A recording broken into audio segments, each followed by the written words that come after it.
After 60, I finally released these 8 burdens, and found my way back to happiness. I used to believe that growing older meant learning how to hold on. Hold on to family, memories, familiar routines, and the woman I had always been. But sometime after my 60th birthday, I began to understand the opposite. The happiest years of my life would depend on what I was brave enough to release. That realization came one quiet morning while I stood in my kitchen, staring at coffee that had gone cold. My calendar was full, my family believed I was fine, and my life looked respectable. Yet I felt exhausted somewhere deeper. I was carrying decades of guilt, regret, worry, and expectations. I asked myself a question I had avoided for years. If this chapter of my life truly belongs to me, why am I still living as though I need everyone else's permission? That morning became a turning point. I did not change everything at once. I simply began putting down one burden at a time. These are the 8 things I finally released. I share them because letting go helped me feel lighter, calmer, and more alive than I had felt in years. For most of my life, "I'm sorry" escaped my mouth before I even knew why. I apologized for asking a question, for needing help, for declining an invitation, and sometimes simply for speaking honestly. I had been taught that a good woman should be agreeable, patient, quiet, and endlessly accommodating. I became so skilled at making room for others that I almost disappeared from my own life. One Sunday, my daughter asked me to host a large family lunch. I was tired and wanted a peaceful weekend, but my first instinct was to say yes. I even began planning the meal. Then I heard myself sigh and realized I was about to sacrifice another day, because I feared disappointing people. I called her back and said, "I love you, but I can't host this weekend." Then I waited for anger. None came. She simply said, "All right, Mom. We'll do it another time." I had spent an hour fearing a reaction that lasted less than 10 seconds. That small moment taught me something important. A boundary does not require a long defense. Rest does not require an excuse. An opinion does not require an apology. Now, before I say "I'm sorry," I ask whether I have actually done something wrong. If the answer is no, I choose different words. After 60, I no longer want to make myself smaller so other people can remain comfortable. I can be kind without surrendering myself. I can love people and still say no. My life is not an inconvenience, and neither is my voice. The past followed me everywhere. It appeared late at night, replaying old conversations, and showing me all the clever words I should have said. I remembered the marriage I stayed in too long, the friend I trusted too easily, and the times I was impatient with my children because I was overwhelmed and too proud to admit it. For years, I punished the woman I had been with the wisdom I possessed only later. That was neither fair nor healing. One afternoon, I opened a box of old photographs. In one picture, I was 38, smiling beside my children. I knew how frightened and exhausted that woman had been. For the first time, I did not criticize her. I felt compassion. She had made mistakes, but she had kept going. She had loved imperfectly, worked hard, and protected her family with the strength she had. I said aloud, "You did the best you could with what you knew." The words made me cry, but the tears felt like a release. Letting go does not mean pretending nothing happened. Some wounds deserve grief, truth, and even distance. It means I no longer allow yesterday to collect payment from today. I can apologize where an apology is possible, learn what the pain came to teach me, and stop carrying what cannot be repaired. My past is a chapter, not a life sentence. It shaped me, but it does not own me. I am still holding the pen. Aging changed the face in my mirror before it changed the woman looking into it. I noticed every new line, every soft place, every silver strand. The world had spent years telling me that beauty belonged to the young, and without realizing it, I had believed the message. I began avoiding photographs. I compared myself with younger women, and even with old pictures of myself. Every comparison ended the same way: I lost. Then, at a family gathering, my granddaughter asked to take a photograph with me. I almost refused because I did not like my hair that day. She wrapped her arms around me and said, "Grandma, you look like home." Her words broke something open inside me. She did not see wrinkles. She saw the face that welcomed her. She did not see an aging body. She saw arms that had held her since infancy. I suddenly understood how cruelly I had judged a body that had carried me through more than 6 decades. Now I try to look at myself with gratitude. The lines near my eyes remember laughter. My hands reveal years of work, comfort, cooking, and care. My grey hair is not evidence that I am fading, it is proof that I am still here. I still enjoy dressing well and caring for myself, but I no longer treat beauty as an examination I am destined to fail. My appearance has changed, and so has my definition of beauty. Presence is beautiful. Confidence is beautiful. A peaceful woman who knows her worth has a radiance no cosmetic can create. I am not a faded version of my younger self. I am the completed version she was struggling to become. I once believed change became more dangerous with age. Children moved away, retirement altered the rhythm of my days, friendships shifted, and technology seemed to reinvent itself every Tuesday. Familiarity felt safe, so I held tightly to routines even when they no longer made me happy. After retirement, mornings were the hardest. 4 years I had complained about the alarm clock, yet when it disappeared, I missed being needed. I felt as though the world had continued without me. A friend invited me to a beginner's painting class. I nearly refused. I had never painted, did not know anyone there, and imagined embarrassing myself. But staying home had begun to feel lonelier than trying something new, so I went. My first painting was terrible. The sky looked like a blue wall, and the tree resembled an old broom. I laughed harder than I had in months. No one judged me. We were all beginners, and for 2 hours I forgot to feel old. That class did not transform me into an artist. It did something better. It reminded me that I could still be surprised by myself. Change is not always welcome. Some changes bring real grief, and I will never insult pain by calling every ending a blessing. But an ending can create space, even when I did not ask for it. Curiosity can enter that space if fear does not lock the door. I no longer ask, "What if I fail?" before I begin. I ask, "What might I discover?" Life has not left me behind. As long as I remain curious, I am still participating in it. My mind used to turn small choices into courtroom trials. Should I call her? Did I speak too sharply? What if the trip goes badly? What if I choose the wrong thing? I replayed conversations until innocent sentences sounded like evidence against me. I told myself that worry made me responsible. In truth, it made me tired. It did not prevent disappointment. It merely forced me to experience imagined disappointment before anything had happened. The turning point came when I was invited on a short trip with 2 friends.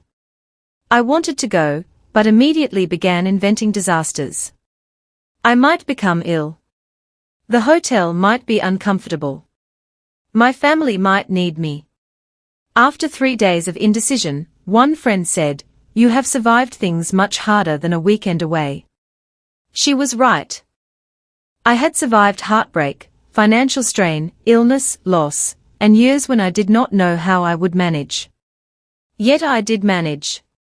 Why did I trust myself less now, when I had more evidence of my strength than ever?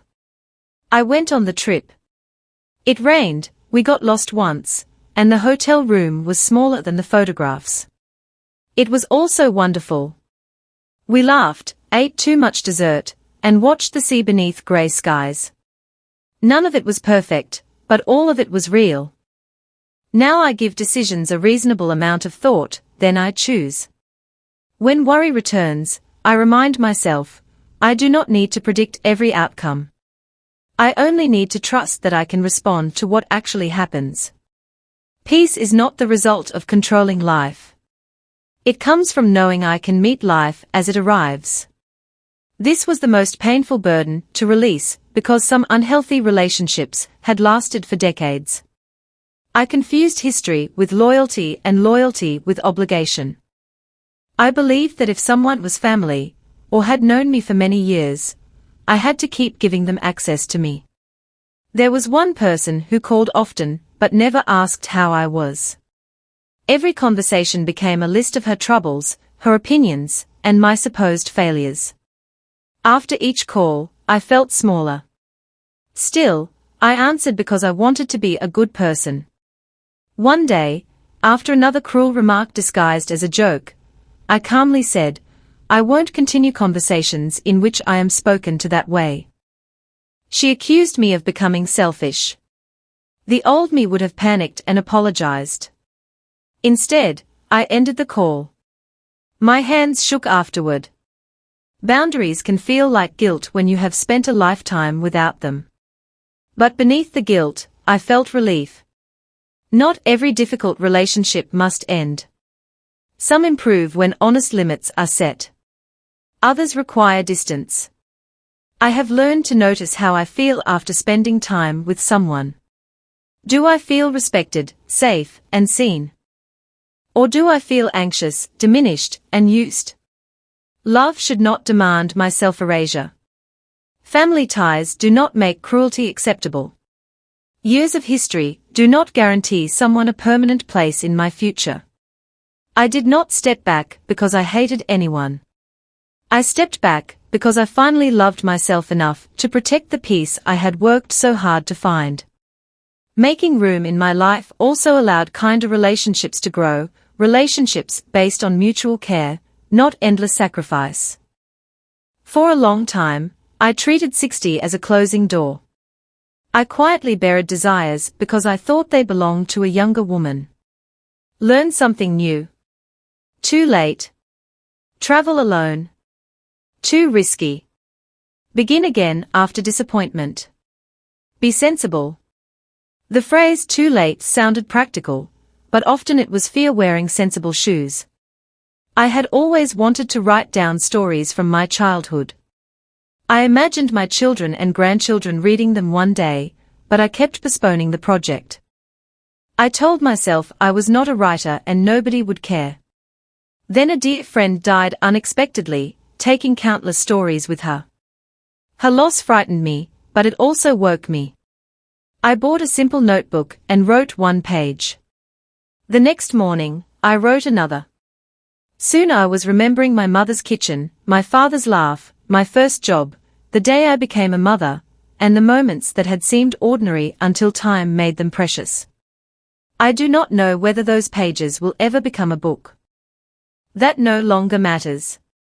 Writing them has returned pieces of me to myself. At this age, I may move more slowly. I may need to adapt a dream to my energy, finances, or health. But adapting is not surrendering. A smaller beginning is still a beginning. Every morning I wake up is evidence that life is still asking something of me. There are conversations I have not had, places I have not seen, kindnesses I have not offered, and joys I have not discovered. I am no longer counting only the years behind me. I am building with the time in front of me. I am not late. I am here. Perfectionism hid inside respectable habits. I wanted the house spotless before visitors arrived. I rewrote messages so no one could misunderstand me. I believed rest had to be earned and mistakes needed explanations. Perfectionism looked like high standards, but it felt like never being enough. One afternoon, my grandchildren arrived unexpectedly. The kitchen was messy, laundry waited on a chair, and I had not prepared anything special. I almost spent their visit cleaning. Then the youngest asked me to sit on the floor and play cards. The old voice in my head said I should make the room presentable.